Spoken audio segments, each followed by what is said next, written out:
Olá, seja muito bem-vindo ao Povo de Humanas, um podcast feito por pessoas que têm sérias dificuldades para dividir a partir de 2 algarismos.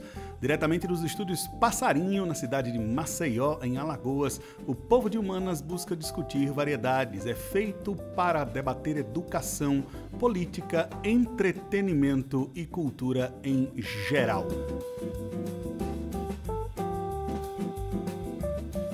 Eu sou Tainan Costa Canário e comigo à mesa Ricardo Correia, Jorge Lobo e Jason Chanchão. Para você que precisa aprender a fazer colar de búzios, instruir-se no que diz respeito à fabricação de miçangas, seja muito bem-vindo ao podcast predileto da esquerda cirandeira brasileira. Está no ar, o Povo de Humanas.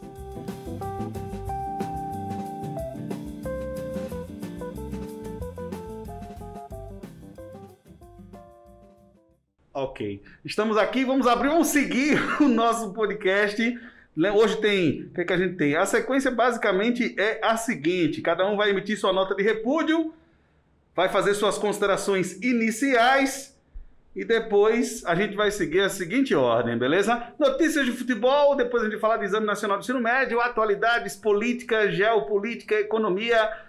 Eu tenho coisas para falar a respeito hoje dos professores, situação de pandemia, o tal do ensino pandêmico. A gente vai caminhar depois para dicas de leitura, minha gente, e parte, por fim, para entretenimento. E cada um dá a sua nota de repúdio e a gente deixa vocês no nosso podcast. Esse é o piloto. Professor Ricardo, as suas considerações iniciais. Boa tarde, amigos de Copa de Cruz. Vamos aqui hoje falar sobre... No aspecto do futebol, a renovação do Mister para salvar o futebol brasileiro. Na questão do Enem, nós temos aqui que foi divulgado hoje pelo INEP que teremos a menor participação de estudantes ao longo de 10 anos na prova do Exame Nacional do Ensino Médio. Na educação, metade dos alunos não acessam as aulas online apresentadas pelos professores. Dica de leitura, eu tenho uma dica de leitura de um autor chamado Dalmor, onde ele fala sobre um novo modelo de produção pós-capitalismo. Então ele fala que o sistema capitalista ele já está fadado ao seu fim, já terminou a sua produção e agora que nós teríamos um novo sistema. Então, estamos vivendo um período embrionário ou um período revolucionário disso daí. Então, eu vou apresentar para vocês um canal que eu conheço no YouTube que é muito bom e eu vou dar uma dica aí para vocês. E no final eu digo qual é a minha nota de repúdio. Xancha, quer fazer o seu resumo ou o Jorge não vai primeiro? Quem vai? Bom, eu estou aqui para justamente soltar a minha voz para este Brasil varonil. Senhoras e senhores, satisfação enorme estar neste podcast que vai ao ar no seu tocador favorito. Sou o professor Jorge Lobo e, como destaque, eu gostaria de falar um pouco sobre as tensões raciais do Brasil e nos Estados Unidos. No que diz respeito ao futebol, eu continuo admirando bastante o craque Neto no seu trabalho como comentarista. Sobre o Enem... Que, inclusive, coitado do craque Neto, nesse momento, sem ter nenhuma partida para poder comentar. Jorge demonstra um conhecimento altíssimo de futebol quando ele... Brincadeira. 2 em cada uma pessoa não gosta do Neto comentando. Deixa. Bom, eu continuo então, já vou começar aqui. Sobre o Enem, senhoras e senhores, eu queria comentar alguns tópicos da prova de Ciências Humanas. Afinal, esse é o Povo de Humanas, ninguém conhece a fórmula de Bhaskara. No que diz respeito à política brasileira, não falta assunto, mas eu concentrei-me hoje no ministro da Educação e sua relação com o Centrão. No que diz respeito a dicas de leitura, eu vou indicar um mangá para você que é otaku, para você que já foi otaku e você que nunca leu Boa Noite Pum Pum. Eu vou falar Sou otário. Só foi o que eu pensei, eu fiquei com vergonha de falar. O Xanchão talvez é o único otaku do Prado. Eu sou um otário no Prado. Eu não sei o que é otaku não, eu sou ignorante nesse tema. Eu não perco uma piada de tiozão aqui. Pra ver ou pra comer. Vocês podem ver nada, que isso é um podcast, desculpa. Mas vocês podem observar que eu sou o único desta geração que vos fala. Nós temos aqui dinossauros da educação. Não, é jovem. Falou novinho aí, vai novinho. Dá nó em fumaça, né? Tapa o pum com a peneira, ele é jovem, é outro problema. E com isso, esse aí o meu destaque inicial. Deixa um resumão do que você vai falar hoje para nós. Bom, sejam todos bem-vindos e bem-vindas. Boa noite, boa tarde ou bom dia, sei lá, o horário que você está ouvindo esse podcast. Tem alguns destaques para se fazer hoje. Vamos falar um pouco de futebol, fase do Flamengo. Vamos daqui a pouco falar sobre a má fase do Vasco, que já dura no mínimo umas 2 décadas. Ô, tristeza. O Vasco vem aí, teve uma polêmica na live do Vasco, mais à frente a gente vai falar um pouco sobre o tema de atualidades, também evidenciar o que o Jorge falou aqui, vamos tentar trabalhar um pouco sobre o tema do antirracismo e do antifascismo que vem sendo evidenciado na política internacional, sobre a dica de leitura. Minha função aqui ao longo desse podcast, que espero que dure décadas, vai ser evidenciar o estudo de filosofia e de sociologia. Vou indicar aqui alguns temas, alguns livros importantes sobre e... Na parte de entretenimento tem um novo documentário aí na Netflix, que é a história direto ao assunto, que a gente vai falar um pouco e, evidentemente, também falar sobre a minha paixão temporária, que é cozinhar e fazer yoga. Vou dar algumas dicas de como fazer yoga e cozinhar ao mesmo tempo, vai ser impressionante. Ok, jogo rápido, meus amigos, cozinhar e fazer yoga ao mesmo tempo. Jogo rápido.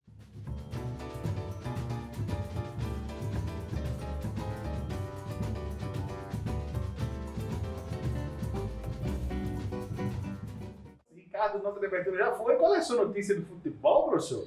A renovação do Mister Jorge Jesus para salvar o futebol brasileiro daquela pandemia que nós estávamos vivendo de 3 zagueiros, de líbero, aquela pandemia que nós estávamos vivendo de time recuado, consertando a cozinha. Então o futebol brasileiro respira com essa renovação. O Flamengo salva não só a si mesmo, mas como o futebol brasileiro, de uma maneira em geral, renovando com o Mister. Como vocês podem ver pelo sotaque e pelo jeitão de falar, o Ricardo nasceu em Paripoeira. Exatamente. Confere? E é um brasileiro típico aí, com a síndrome de vira-lata. Típico. Não, mas é sem clubismo. Eu estou assim, fazendo uma análise pura Sensata, e simplesmente real. técnica. O cara venceu sobre a o assunto. Libertadores e venceu o Corona. O cara venceu o Libertadores brasileiro, o Flamengo ainda venceu o Carioca e ele já venceu esse ano, porque o Flamengo é o único time brasileiro que levantou taça efetivamente esse ano. Ele venceu a Recopa Brasileira e venceu a Recopa Sul-Americana. Xanxa, futebol.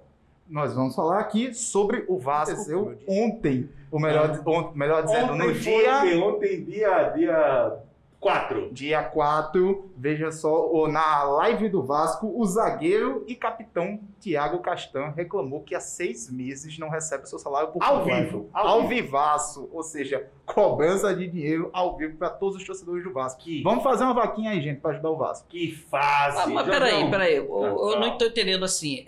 Você tá contra o cara explanar isso publicamente? É o quê? Eu estou favorável a acabar com a dívida de salário no Vasco e com o Vasco, consequentemente, porque eu tenho muita pena de todos os torcedores do time de Cruz de Malta. Então valeu a pena aí essa live do jogador Castan? Não só valeu a pena, como eu espero que ele repita todos os dias, porque a queda de lives tem sido cada vez mais acentuada no meu Instagram e estou começando a sentir falta. Meu destaque, o Ricardo passou uns 3, 4 anos torcendo o Flamengo e o Flamengo naquela merda sensacional. Agora, fala de futebol, a crista do Ricardo fica lá em cima. Ele tá...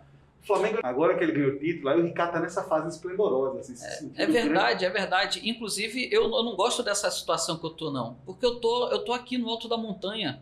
Vocês estão muito lá embaixo. Aqui em cima faz frio, eu tô sozinho. Então eu gostaria muito de ter alguém do meu lado, alguma companhia, mas não tenho. Então eu vejo o mundo de cima, realmente, no futebol. E faz frio aqui em cima. Um dia vocês vão chegar aqui em cima, vocês vão ver como é que é lindo a paisagem. Então, João, você que é um cara que gosta muito de futebol, que acompanha todos os campeonatos brasileiros, dê aí o seu destaque do futebol. Bom, eu percebo... Fale perto do Mike. Eu percebo que Vasco e Flamengo são rivais históricos e eu acredito que isso vai permanecer mesmo posterior ao período pandêmico que estamos vivendo. Uma frase óbvia, né? Agora, não, falou tudo. Não, falou uma coisa... Nada novo. Eu não tinha pensado nisso. Gostei dessa consideração. Inclusive, esse é um fato, né? Quem tá ouvindo agora tá dizendo, é mesmo. Poucas pessoas têm capacidade para falar, né? Talvez PVC. Bom, mas eu acho que a gente tá com muito clubismo aqui, a gente tem que maneirar um pouco a onda do clubismo e respeitar todas as torcidas, eu acho que isso é muito importante. Sim, e o seu destaque? Muito bem.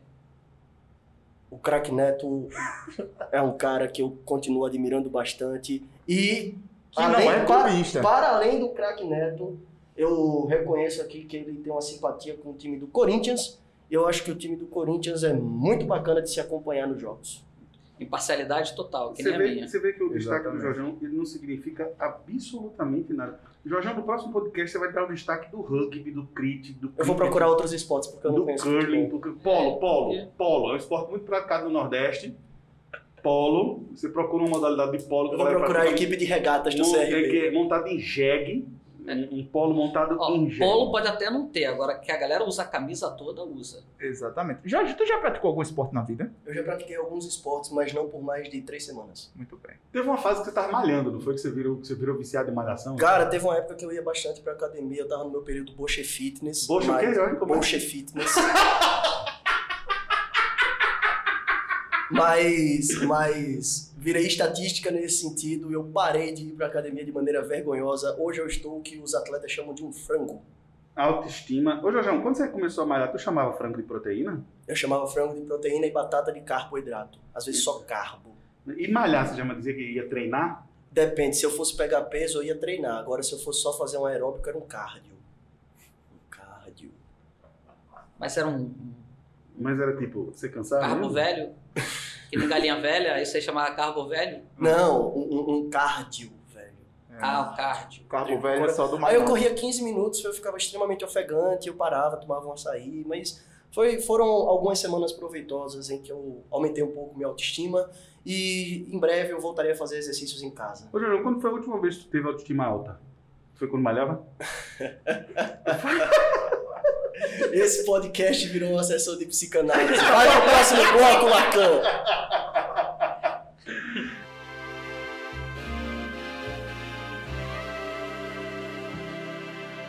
Exame Nacional do Ensino Médio. Eu vou começar dando meu destaque a respeito do Exame Nacional do Ensino Médio, a bagunça que foi o adiamento do Exame Nacional do Ensino Médio, dia no dia, a insensibilidade, a incapacidade dos caras de ouvir as necessidades do estudante, de compreender que as pessoas estão passando por um momento pandêmico. A prova do Exame Nacional do Ensino Médio, a meu ver, não corre necessariamente um risco, porque não é uma coisa consolidada no Brasil. Entre as poucas coisas que existem consolidadas no Brasil, eu acho que ninguém seria louco o suficiente de tentar esvaziar o Exame Nacional do Ensino Médio. Agora, acho que toda essa confusão se refletiu no número de inscritos. Ricardo? Não, e a falta de sensibilidade é tamanha que abre-se as inscrições, possivelmente vai se encerrar as inscrições sem saber efetivamente qual é a data do exame. Então Encerrou, isso é uma falta de respeito tremenda com quem vai fazer a prova. Então, pelo menos o cara que está lá pagando, o cara que está se inscrevendo na prova, ele pelo menos deveria saber qual é a data. Então, apresente uma data, nem que seja uma data provisória, nem que apresente uma data e depois fale, ó, essa data ela ainda pode ser alterada para essa outra data aqui. Pronto, ficariam com 2 datas, pelo menos as pessoas iriam se programar, porque os estudantes eles têm um planejamento de estudo. Então, esse planejamento, o Estado brasileiro não está apresentando. Então, os nossos estudantes de 17, 16, 18 anos de idade têm mais planejamento educacional do que o MEC, do que o governo federal. Garotão que tem um horário de estudo organizado semanalmente, ele está com mais organização que o MEC, a verdade é essa. E isso numa situação que a gente vive de uma crise sanitária, onde todo mundo não, uma parte dos estudantes estão com aula EAD, que já dificulta ainda mais o seu acesso à educação, e você não ter o Exame Nacional do Ensino Médio tendo um dia fixo, isso atrapalha a programação do aluno e aumenta cada vez mais a desigualdade que a gente tem em nível educacional e social no país. Jorjão? E a gente precisa lembrar aqui que a ingerência, a incompetência e os desmandos da pasta da educação em relação ao Exame Nacional do Ensino Médio vem se arrastando desde o ano passado. O Enem 2019 foi uma prova que foi realizada a duras penas, depois de inúmeras substituições da presidência do INEP e vazamentos, problemas graves com troca de gabarito entre os candidatos, na clara tentativa de diminuir a credibilidade da prova.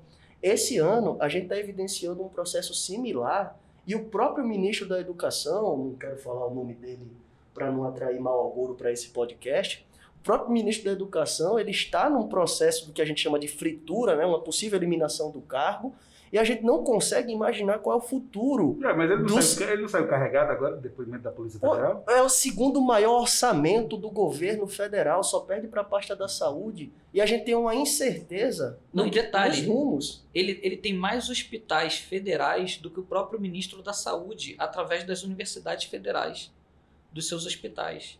Então, ele também é responsável por essa pandemia.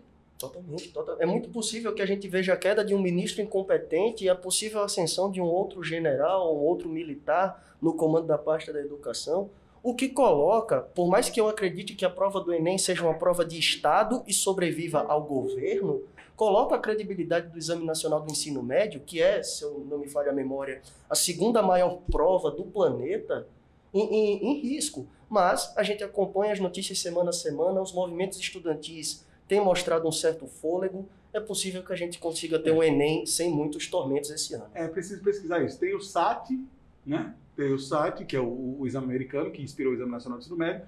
Tem o exame chinês, que é monstruoso também, cujo nome eu não me recordo agora, mas no próximo podcast a gente fala sobre isso. Tipos de exames que existem no mundo de admissão. Porque tem um na Coreia do Sul também, que é muito importante. O que o Jorge falou é uma parada que me incomoda bastante, assim. Eu não me incomodo que o cara seja reaça, tá ligado? Eu não me incomodo que o sujeito seja conservador. Sinceramente, assim. A presença de um ministro da Educação conservador, ela não me ofenderia pessoalmente. Sabe, essa coisa... A perspectiva ideológica, ela é chata, ela é confusa. Existe essa perseguição? Existe. Existe uma tentativa de reescrever a história, papo de terra plana, como é, nazismo de esquerda. Existe esse papo? Existe. Mas o que mais me incomoda é a incompetência, velho. Que o cara seja reaça, que o cara seja de direita, pouco importa. Que o cara seja, quer dizer, pouco importa pra mim, né? É isso que eu tô querendo falar. O que mais me dói é a incompetência, velho. É o sujeito ser claramente incompetente. Claramente o cara não sabe o que ele está falando. Assim. Você olha... Você percebe que o sujeito ele não sabe onde ele está pisando. Ele está ali porque ele foi colocado ali com uma missão de caráter ideológico de supostamente impedir o avanço da esquerda da educação. Mas ele não tem a mínima noção do que ele fala. E outra coisa que me incomoda é a teatralidade fora de hora. É aquela coisa do teatrinho. Me falta... É a alieneza, é a hombridade, a dignidade para ocupar o cargo. Isso me incomoda. É o sexto B que chegou ao poder Pronto. E fica tuitando que nem uma criança, que nem um pré-adolescente. Alguém pegou a galera do busão, meu irmão, que fica atrás. É um motorista, pode correr a quinta série, não tem medo de morrer e botou essa galera pra Twitter do indivíduo. Por favor, Xaxá. Mas o que é o mais interessante de tudo isso é que é uma imbecilidade programada. É tudo constituído para desestruturar o jogo. Aquele negócio, eu não posso jogar no jogo, é aquela criança mimada. Eu não posso jogar o jogo não é minhas regras, tudo bem, eu vou lá e destruo. Pego a bola, furo, ou então chamo a vizinha para acabar o jogo. É exatamente isso. Quando o cara Você acha que é birra, Xanxa? Eu não acho que é birra, eu acho que é construído. É um projeto de governo. O projeto é esse. O projeto é esse. Um projeto ideológico não pode acabar com o Enem. Como a gente está falando aqui, é evidente. O Enem é uma prova consolidada, em processo de consolidação cada vez mais forte. É um exame, assim, que, na minha opinião, nós temos que fazer a defesa dele, ainda que evidencie... Não, enfim, o Enem é a maior conquista histórica do acesso à universidade no Brasil em todos os tempos. Exatamente. Tem contradições, como toda prova, não, fora isso, como todo exame, exames, mas ela é uma prova que exalta o caráter do cidadão, de fazer uma discussão crítica sobre vários temas. Para nós aqui das ciências humanas, da redação, ela é uma prova completamente diferente do vestibular tradicional que, por exemplo, eu enfrentei. Não foi a primeira prova a colocar a linguística como questão de vestibular séria, assim. A primeira prova que pegou questões relacionadas à análise da conversação, isso em 2001. O Enem de 99, né? O primeiro Enem. Em 2001 para 2002, você já via questões. Então, assim, no que diz respeito à análise da conversação, à diversidade linguística, porque a verdade é que as pessoas não entendem muito por que a questão está no Enem. Por exemplo, vou dar um exemplo. O Pajubá, que é o dialeto falado pela comunidade LGBTQI+. Polêmica essa questão. Polêmica essa questão. O Pajubá, caiu uma questão do Pajubá. As pessoas que são mais moralistas entenderam isso, que acreditam nessa coisa ideológica, entenderam isso como, meu Deus, isso é uma coisa ideológica, isso é a esquerda, isso é o discurso de gênero, blá blá blá. Poderia ter caído na mesma questão, como já caiu, a linguagem falada ou a variante linguística falada pelo sertanejo do interior de Minas Gerais, numa obra de Guimarães Rosa. Poderia ter caído a variante linguística dos PMs, porque é uma prova que aplica conceitos de sociolinguística. Isso é bonito pra caramba. Então, assim, no que diz respeito à construção da prova em si, o Exame Nacional do Ensino Médio é isso que o Xanxão falou. Ele é revolucionário, meu irmão. Então, assim, não tem como chegar. Os caras não vão fazer isso, Xanxão. Eles não vão chegar lá e vão dizer assim, acabou o Enem, a partir de agora é só universidade particular. Mas eu posso bagunçar. Sim, mas você pode bagunçar. Até porque, durante o governo Lula, as universidades particulares ganharam rios de dinheiro. Elas estão perdendo agora. Elas estão perdendo agora, nesse momento. Com corte no FIES, com, sabe? Com reajuste, com arroxo. Como é que chama, Jorge? Austeridade, né? Austeridade, políticas de corte de gastos. Isso. Porque, meu irmão, o que acontece, velho, é isso. É levar em consideração a importância da prova do Exame Nacional do Ensino Médio e perceber que existe um jogo, né, segundo vocês, segundo nós, de tentativa de desestabilizar a prova em si. Não acho, Ricardo, que isso vai gerar esvaziamento da prova. O que é que você acha? Não. Saiu uma reportagem hoje do Metro Jornal que diz o seguinte: o Enem 2020 terá o menor número de participantes em uma década. De acordo com o INEP, 6,1 milhões de estudantes se inscreveram.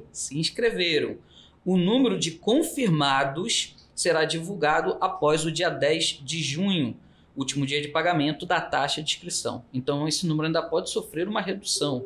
E aí, na reportagem, eu vou deixar o link dessa reportagem no nosso canal no Telegram. Certo. Tá? Então, lá no Humanas em Foco no Telegram, é só entrar lá que você já vai encontrar esse link. E ele coloca o número de inscritos de 2010 até 2020. Tá? E, de fato, 6,1 milhões. Para vocês terem uma ideia, ano passado foram 6,3 milhões.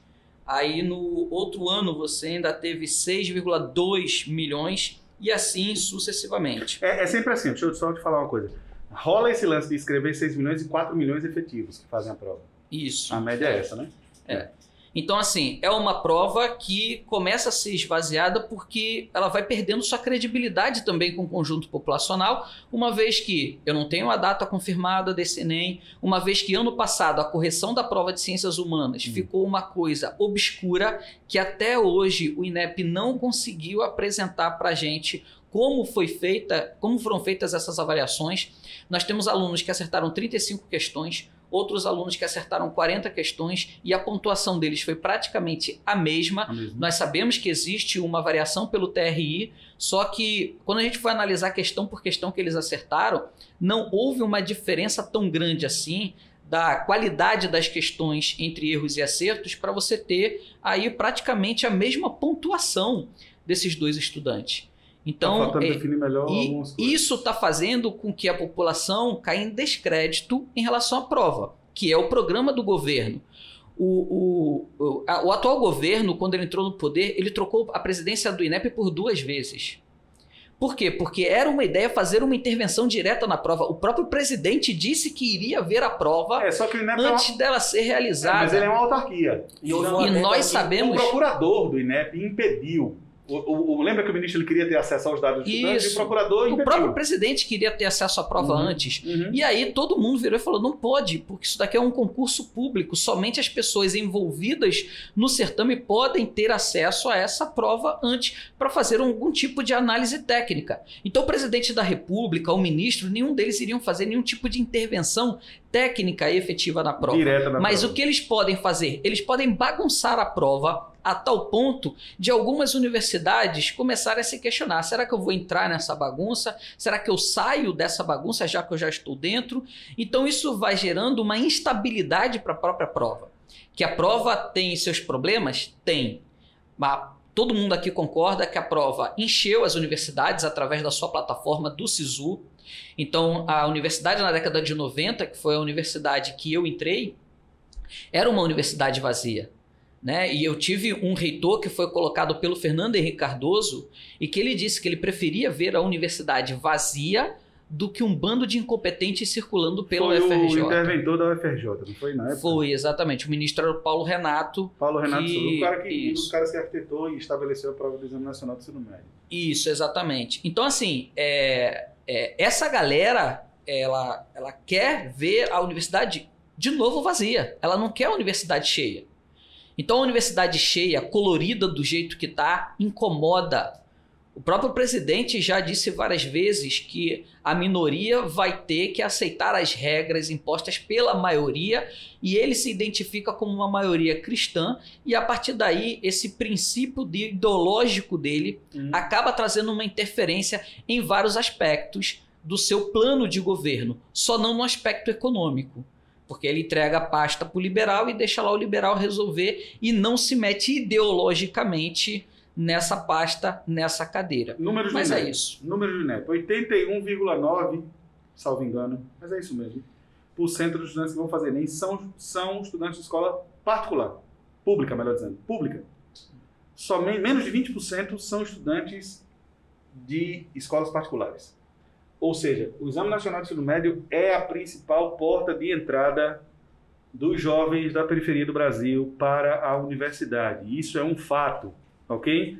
E cuidado com falsas ideias a respeito do desempenho de cotistas, etc., porque as pesquisas mostram que os cotistas vão muito bem, obrigado, ao contrário de muitos outros que estão dentro da universidade. Eu sou professor universitário, vocês sabem muito bem disso. Conheço vários professores universitários e que preferem nos seus laboratórios, nos seus centros, eles escolhem alunos cotistas porque eles falam que os alunos cotistas são mais esforçados do que os alunos não cotistas. Agora eu preciso fazer uma intervenção aqui, com o devido respeito, que fraudador de cota não é nem gente, beleza? Acaba que entrou na universidade fraudando cota, existem aí, claro, as exposições necessárias, mas o cara que entrou fraudando cota não é aluno cotista, não. Entre as inúmeras fraudes que existem e comportamentos repulsivos, fraudar cota é um dos mais nojentos. Se declarar negro sendo branco, fazendo propositalmente isso no sentido de fraudar o processo, é realmente uma parada sinistra. Pior do que isso, só ser milionário e pedir auxílio emergencial. Ou pau com isso. Você acha que quer falar alguma coisa? É quase o velho da van. Quase o velho da van lamentando. O velho da van disse que tá perdendo dinheiro. O cara tem 1,1 bilhão. 1,1 bilhão, ponto alguma O coisa. cara tá pediu recebendo dinheiro. auxílio emergencial. Mas ele fez um vídeo, inclusive, dizendo que para ele estava tudo bem. Que ele estava preocupado era com os empregados dele e tal, que não conseguem viver um mês sem salário. Ele poderia viver a vida dele toda, que ainda ia sobrar de dinheiro. Ô, bicho. Que ainda sobrar dinheiro para ele. Gostei não desse podcast, tá muito de esquerda, velho.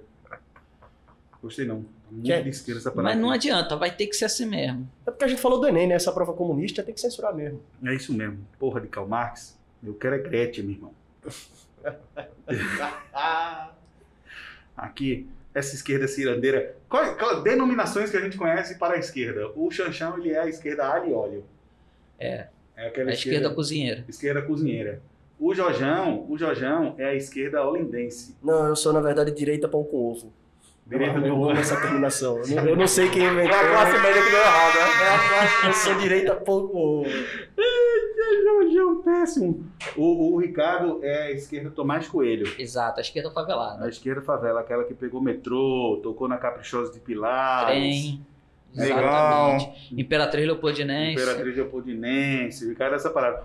Olha, pessoal, andando andamento no roteiro, porque senão esse podcast não acaba, ok?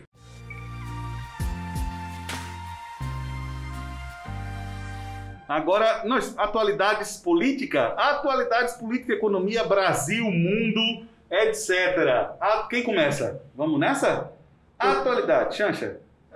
Tem uma notícia um tanto quanto bizarra. Sim, Como se isso fosse a normalidade no normal do Brasil. sim. Imaginemos, quanto tempo que a gente já está sem ministro da saúde?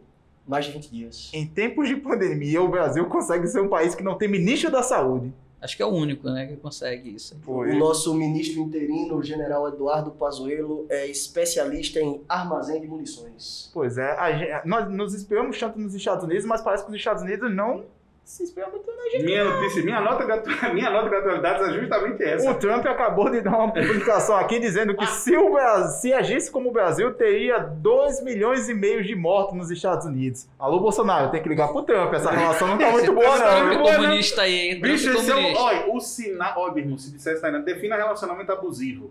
É a admiração que o presidente brasileiro sente pelo presidente americano. E aí, o cara é laranja, velho. Você viu o nude? Deixa eu falar. A minha atualidade você viu o nude do Trump? Você viu o nude do Não Trump? vi, não. Saiu no Você não viu o nude do não Trump? tô nem sabendo Você disso. não viu? Nossa senhora, quais os grupos que você participa? O nude do Trump, ele é tão ridículo, ele parece o Denis Pimentinha tomando banho. Mas é ele mesmo que tava lá? Não? Rapaz, eu não posso comprovar porque eu nunca vi o Trump pelado ao vivo. Bicho, espero não O ver. que eu sei é o seguinte, meu irmão. O nude é um sujeito, um coroa, que parece muito Trump, nu, beleza? Laranja, que é um destaque importante. Então, só que aquele bronze, meu irmão, é o famoso... Por que laranja? É porque ele é o Orange People, velho, que é aquela galera, o redneck americano, que os caras passam um bronzeamento artificial, que é muito comum entre aquela galera de Boca Raton, os ricos de Miami, que acontece que o cara passa um spray em você. Ah, pensei que era por causa dos baguinhos. Não, pô, Mas foi isso que eu perguntei também, né? Arthur tá rindo lá atrás, velho. O Arthur não vai participar, não, desse Arthur viu o nude do Trump, aí por isso que ele não quer participar. Mas hoje. eu fiz uma pesquisa rapidinha. Você sabia que as pessoas podem ser laranjas por conta disso daí, do bronzeamento? Mas também se você comer muita cenoura, você fica laranja? Anota aí pra ver se aprende alguma coisa.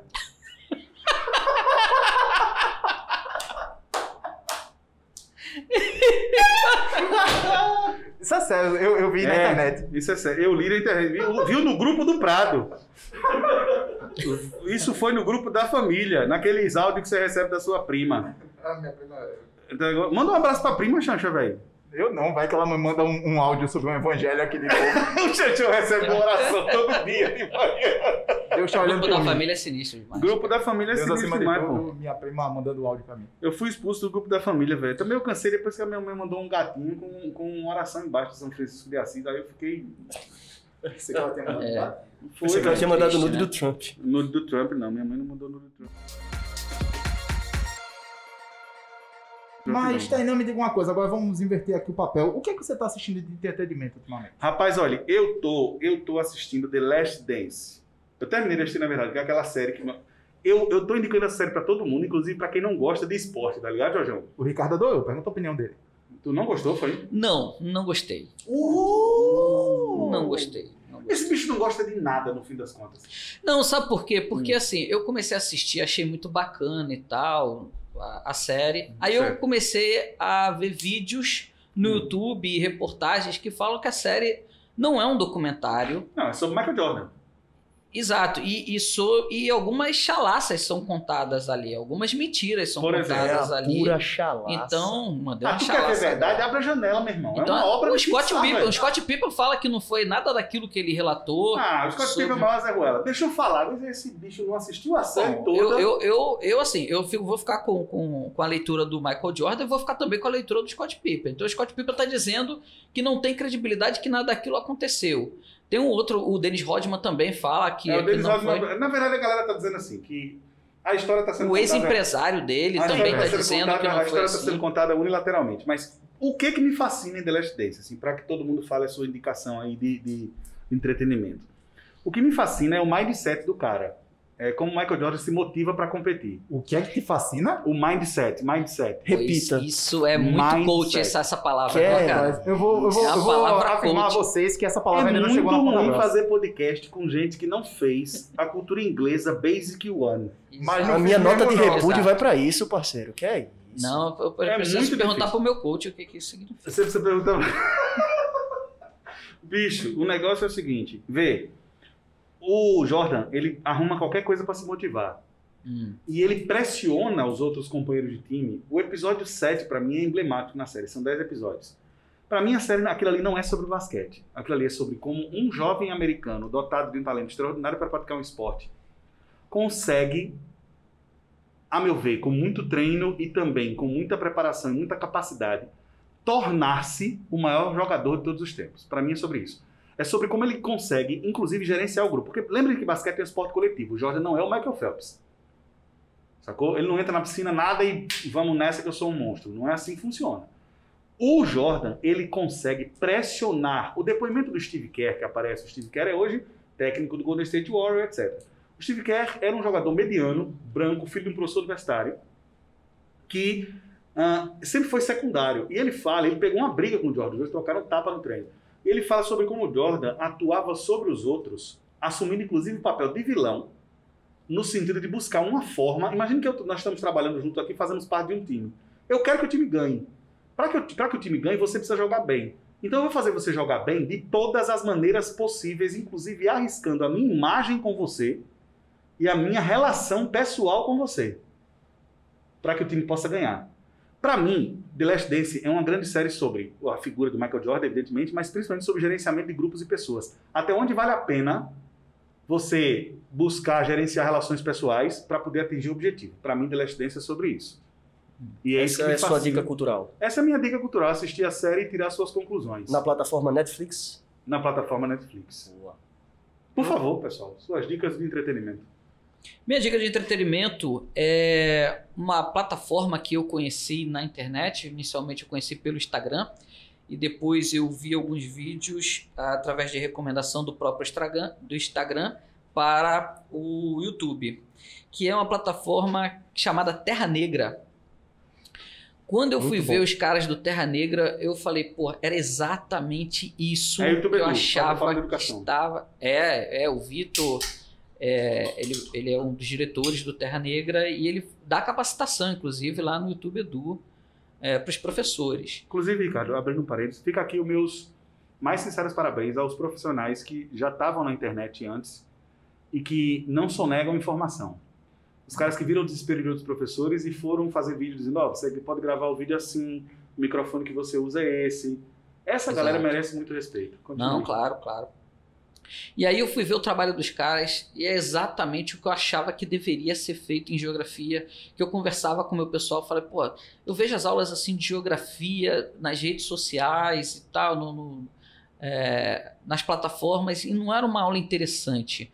Quando eu vi a plataforma dos caras, eu falei, pronto, é isso. Não precisa desenvolver mais absolutamente nada novo. Os caras conseguiram pegar a essência da geografia e apresentam a essência da geografia.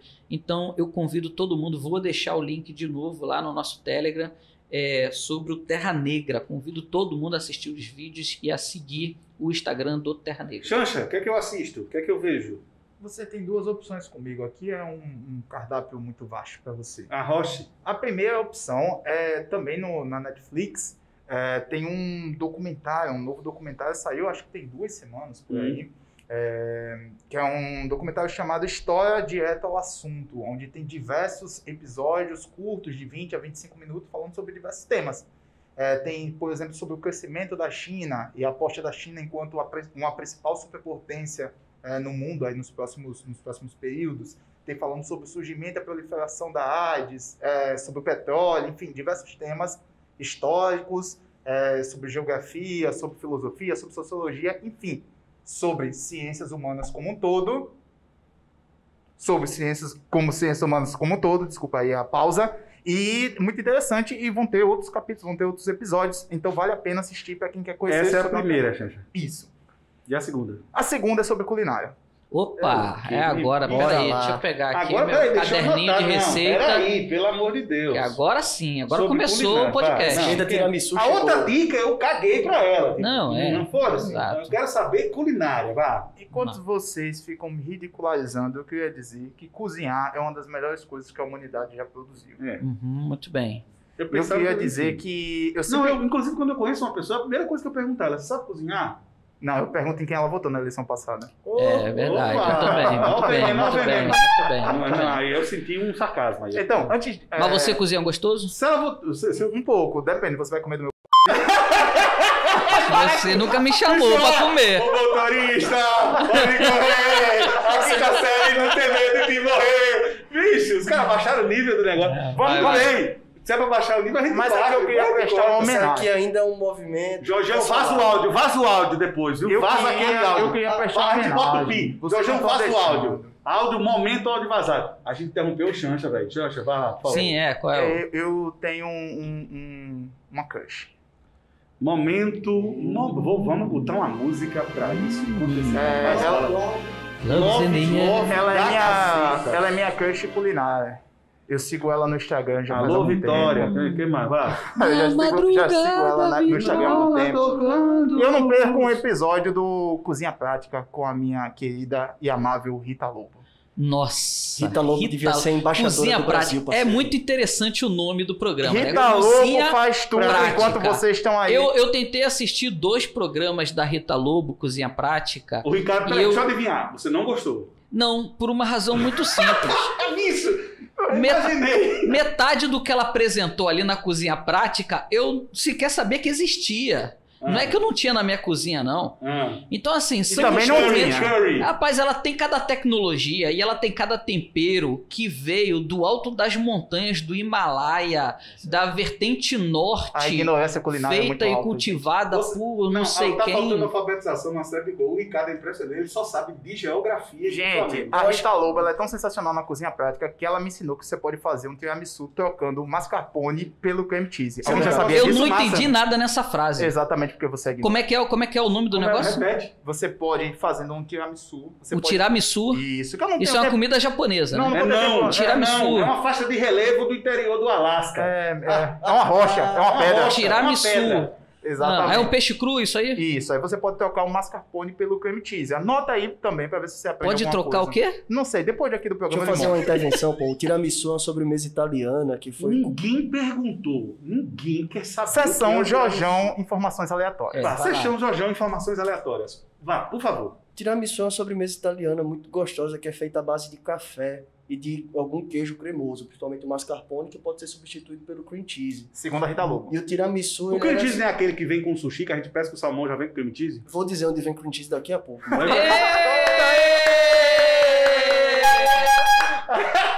E o Tudo fa- aleatório. Tiramisu significa se levantar. Tiramisu significa erguer-se. É tipo aquele filme Dança com Lobos, cara. Exato, Ele pega um é. A bolo. galera tomava uma, ficava tomando uma a noite toda, aí de manhã cedo eles serviam um tiramisuzinho com uma dose de café, uma dose de glicose pra você acordar e ir pro trabalho. Olha aí, tá vendo? Conhecimentos gerais com Jorge. Isso é a história da Lobo. culinária, A pô. vinheta é essa, viu? Eu acho que a gente é minoria nessa bancada aqui, Conhecimento. Bicho, de um lado, as pessoas que gostam de cozinha prática. Do pô. E outro da lado, outro, o Ricardo que não delivery. gosta de nada. Porque cozinha prática Não, pra não é mim, que eu não gosto de cozinha prática nada. Pra mim é delivery. Minha mãe já disse, não se misture com essa gentalha.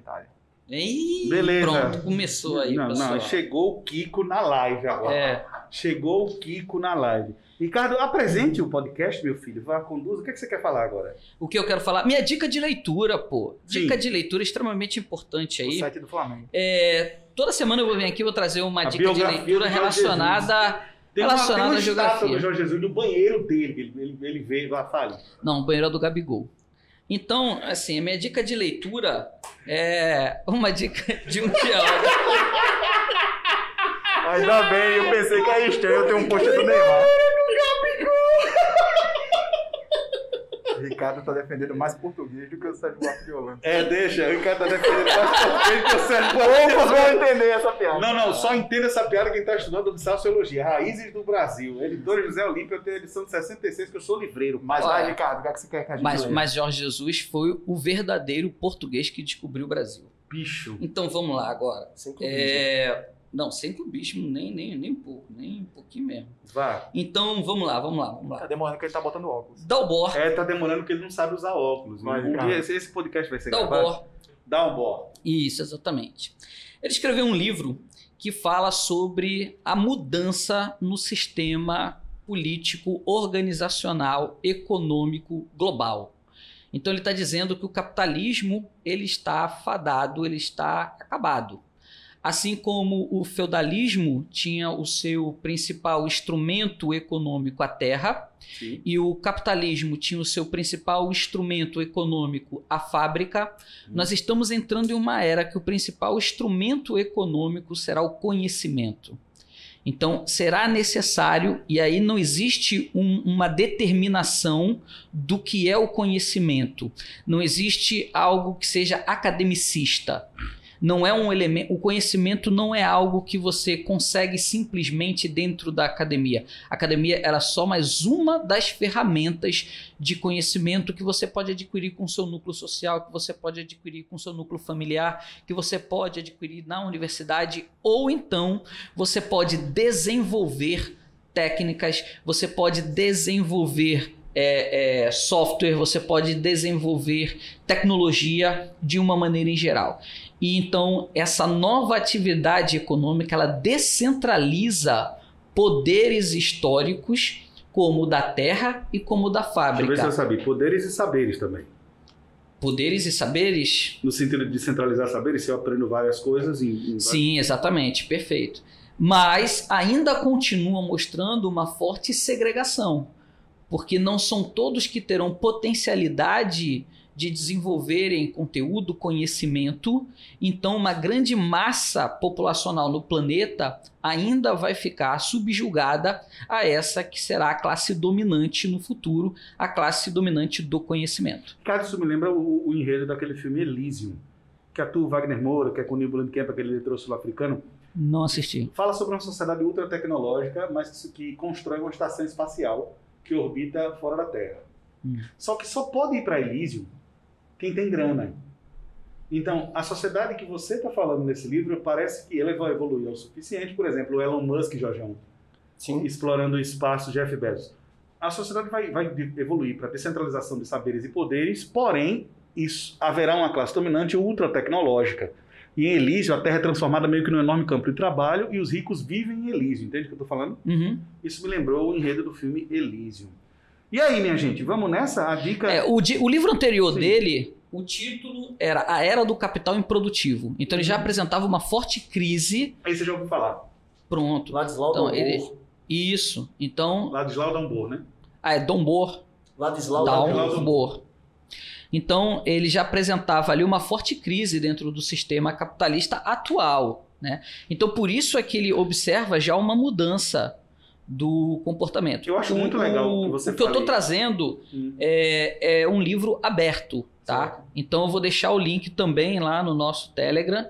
Quem quiser baixar o livro, fazer a leitura do livro, muito Se interessante. você está ouvindo esse podcast, você pode buscar os nossos canais no Telegram e você pode também nos acompanhar nas redes sociais. Você pode ir lá no @escrevamelhor, no Instagram, pode buscar Humanas no Enem, pode buscar o nosso canal Humanas em Foco no Telegram aberto e pode buscar o canal Escreva Melhor no Telegram aberto também. Alguém quer divulgar a página para a galera, para que a gente para que a gente possa andar? Ainda não, né? Não, tranquilo. Tá tranquilaço para não ficar fazendo muita propaganda também. Jorge, quer falar alguma coisa, meu irmão? Bom, a minha dica cultural, na verdade, eu acho que você vai me ajudar aqui também, professor Tainá.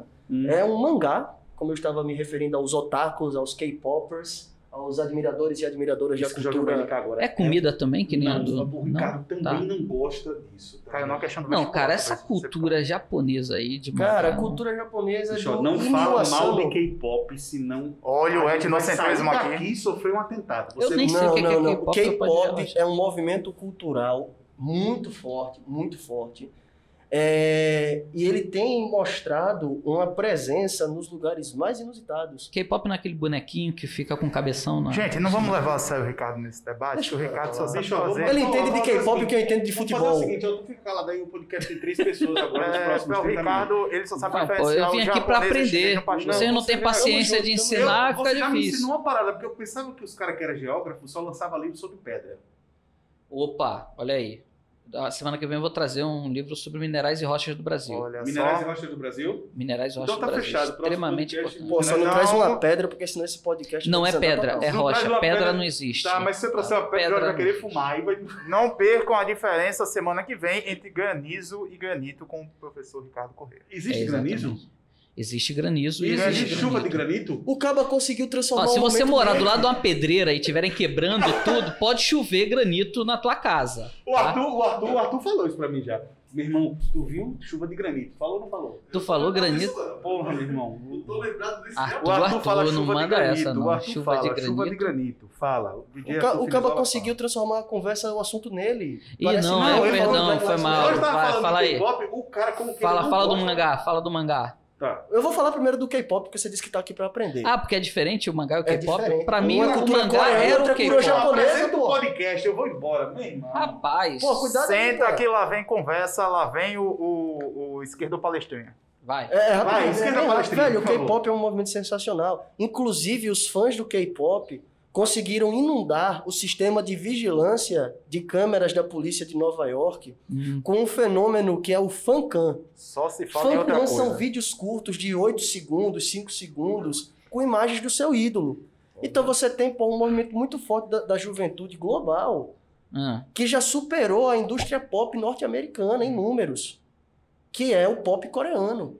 Grupos como o BTS, por exemplo, eles arregimentam fãs de uma maneira muito mais intensa e orgânica do que a Taylor Swift, por exemplo, do que a Katy Perry, do que artistas como Drake. O K-pop é um movimento que veio pra ficar. Pô, se você mexer com a bancada do K-pop, você tá lascado. mas E esse... nunca confundir...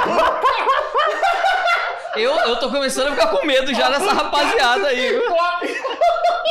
A máfia japonesa Veio pra agora. Não, esse Xanxan, você caiu na armadilha. K-pop é coreano, pô. do K-pop Veio pra ficar. K-pop é Isso é coreano. uma Você não frase que confunde com a marca. cultura japonesa, pô. Os caras não comem sushi, os caras comem gochujang. Nossa. Não, velho, agora tu é ignorante aqui? Isso é uma parte Deixa que eu faça o papel do ignorante. é de Coreia? Esse K-pop que... de Coreia, que é de Coreia, exatamente. Korean Pop, certo. Korean Pop. Ah.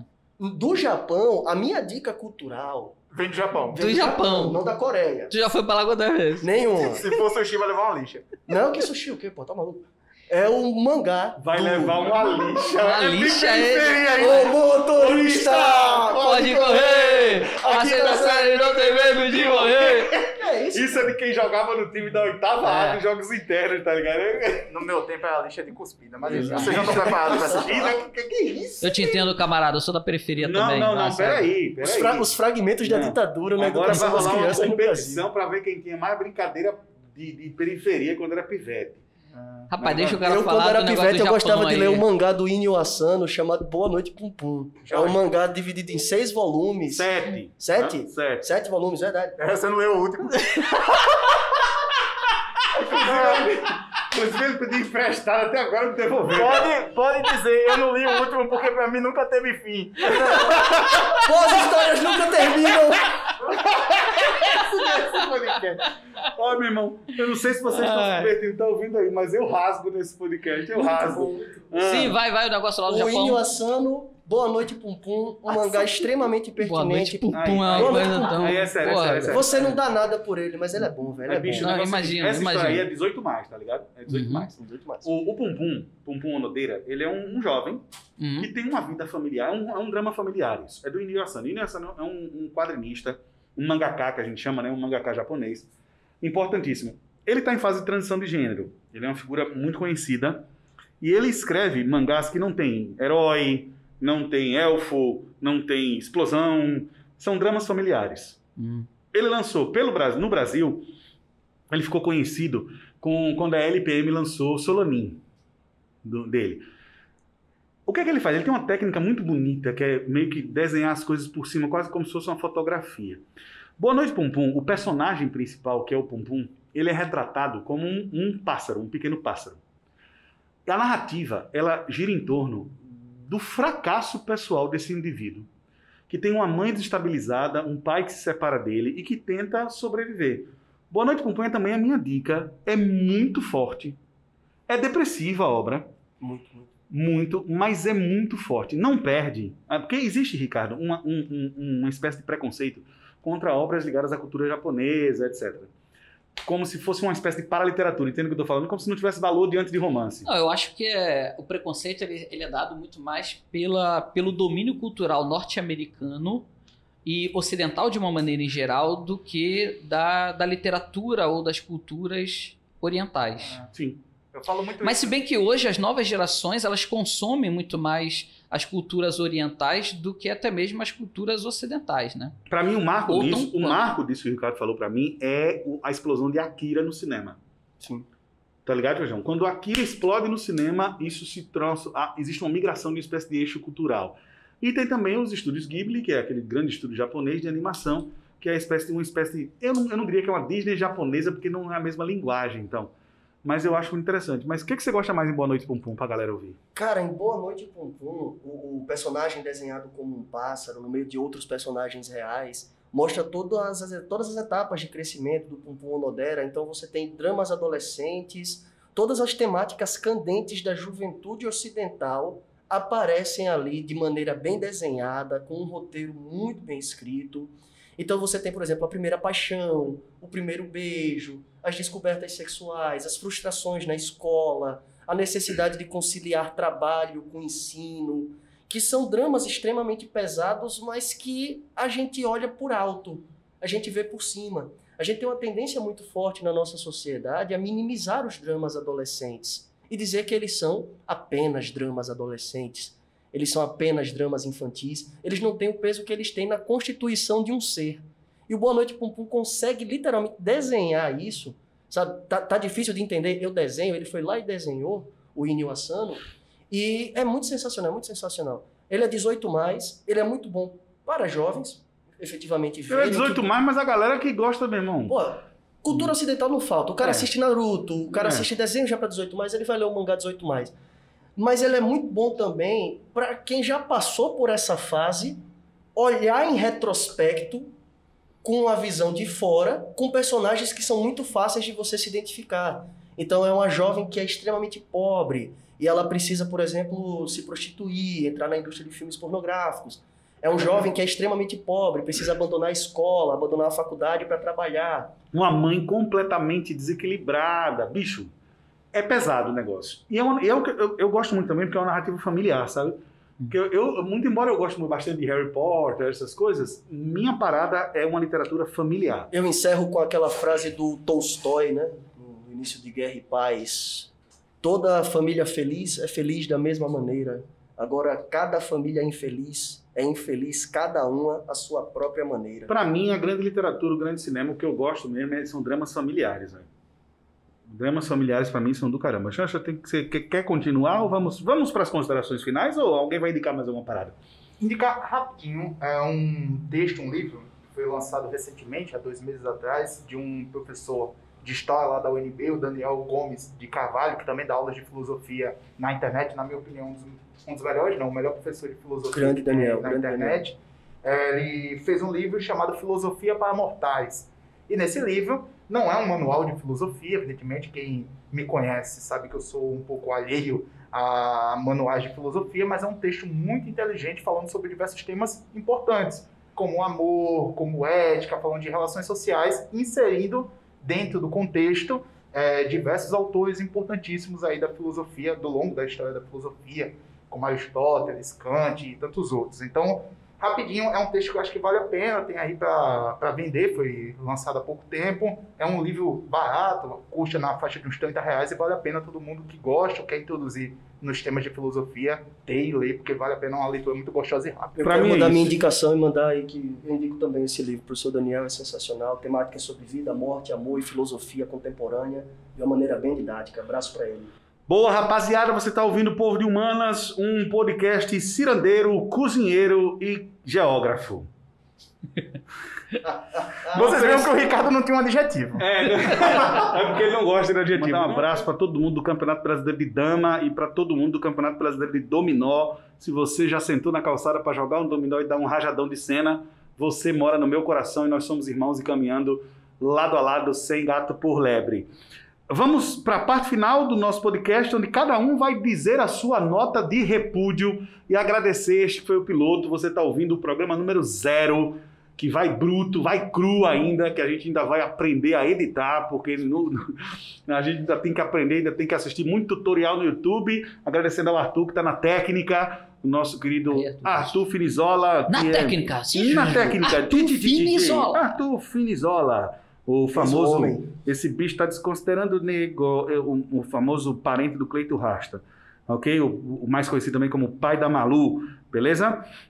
Vejam só, vamos em frente, minha gente. Cada um agora tem um direito que é muito bom, que é de fazer uma coisa que está se fazendo muito no Brasil hoje e que não muda nada, mas muda tudo em sociedade. A grande ação do judiciário brasileiro hoje, que é o que mais os ministros do Supremo têm feito, que é o quê? Julgar casos? Não. Divulgar o quê, Ricardo? Nota de repúdio.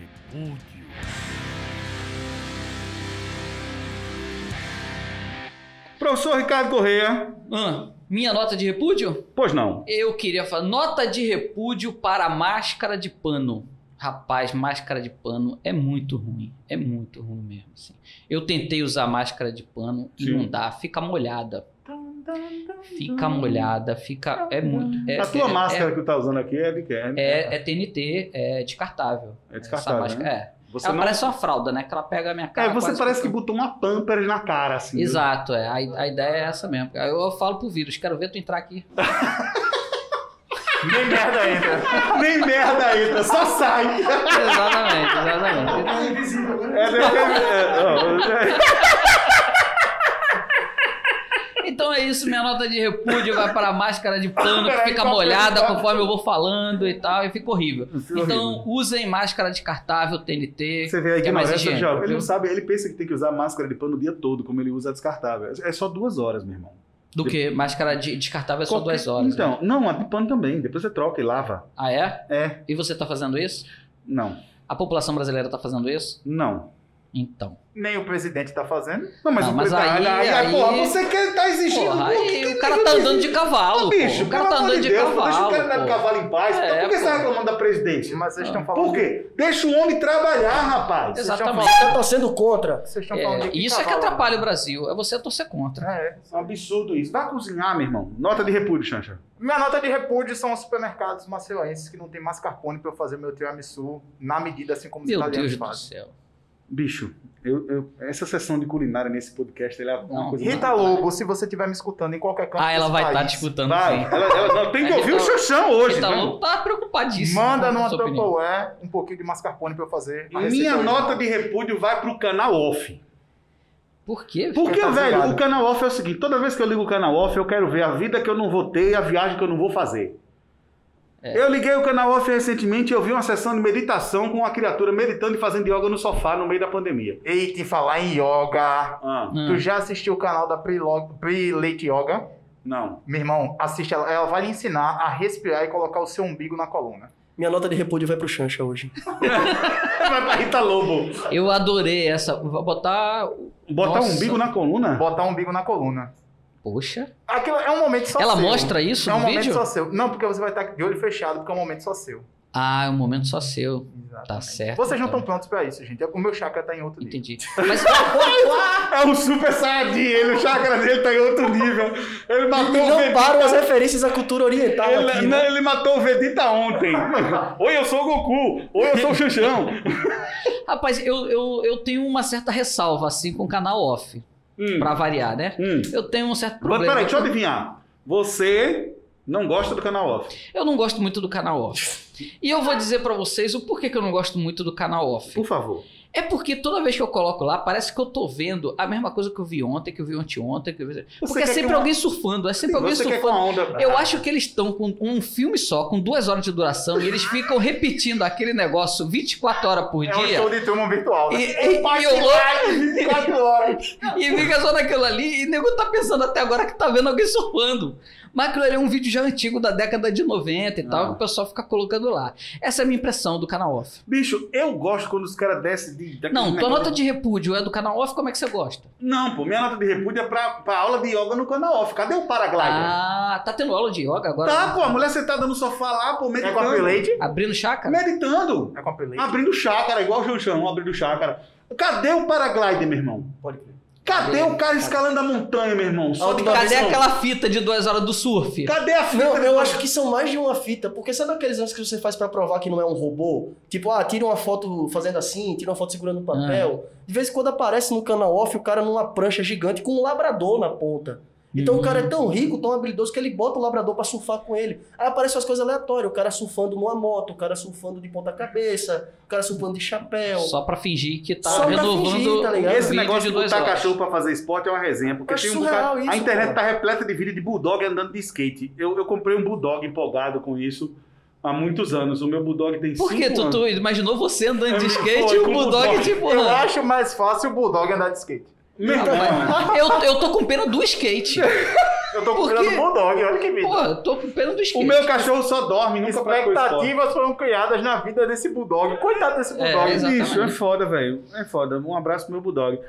Jorjão, sua nota de repúdio? Bom, a minha nota de repúdio hoje, ela vai ser dirigida a, essencialmente, a falta de caráter. Esqueceu, oi? Eu esqueci totalmente a minha nota de repúdio hoje. Então, Eu me distraí na yoga, eu me distraí no A nota de mascarpone. repúdio do Jorge... Eu joguei minha nota de repúdio pro muito Xanxa. séria. Ele meteu o Na mascarpone. verdade, a nota do repúdio Muito do Jorge ruim, tem que ser viu? anotada na É próxima muito vez. A ruim. nota de repúdio do Jorge é a ausência de caderno. Algo que eu não gosto. Eu, na verdade, eu Que não não repudio muitas deveria. coisas. Ao contrário do Ricardo, eu sou um cara conhecido por gostar de muitas coisas, então eu não tenho nada pra Isso é repudiar verdade, hoje, isso senão é ia virar um verdade. manifesto político aqui. Senhoras e senhores, com vocês eu gostaria de terminar com uma informação muito útil que o Jorjão sempre dá sobre o Alasca. Alasca. Professor Jorge Lobo, por favor, o Alasca. Jorginho. O Alasca, Lobo. ele consegue ser ao mesmo tempo o extremo norte, leste e oeste dos Estados Unidos. Porque as Ilhas Aleutas, elas passam o anti-meridiano de Greenwich e a distância da América para a Ásia fica sendo só de apenas 4 quilômetros por causa das Ilhas Comandante, que pertencem ao Alasca. Então, por cruzar o antimeridiano, ele é o extremo norte, é o extremo leste e oeste dos Estados Unidos. É fascinante. Posso te fazer uma pergunta? O Alasca tem 4 milhões de lagos. Bonito isso, viu? Bonito isso. Você já apresentou um trabalho sobre o Alasca em alguma matéria Feira de de geografia? Ciências. Não, eu não era um aluno muito bom. Ele fala isso para impressionar os geógrafos. É. no canal off? Não, Discovery. Boa. Você perceba que a geografia ela é feita dessas informações, né? Não serve para Nada. Basicamente. Não, isso aí é um atlas, isso aí não é geografia, não. Tá, desculpa. Depois eu explico a diferença. Você acabou de ouvir o Povo de Humanas, um podcast que não sabe quanto é 7 vezes 8. 7 vezes 8, João? Cante. Só o que eu sei falar. Até logo, pessoal. Na semana que vem, cada um trará mais informações. Muito obrigado. Esse foi o programa de número 0. Fiquem bem. Cuidem-se. Cuidem da saúde de vocês, gente. Até logo. Muito obrigado. Foi ótimo. Tchau, Tchau, gente. Valeu. Fiquem bem.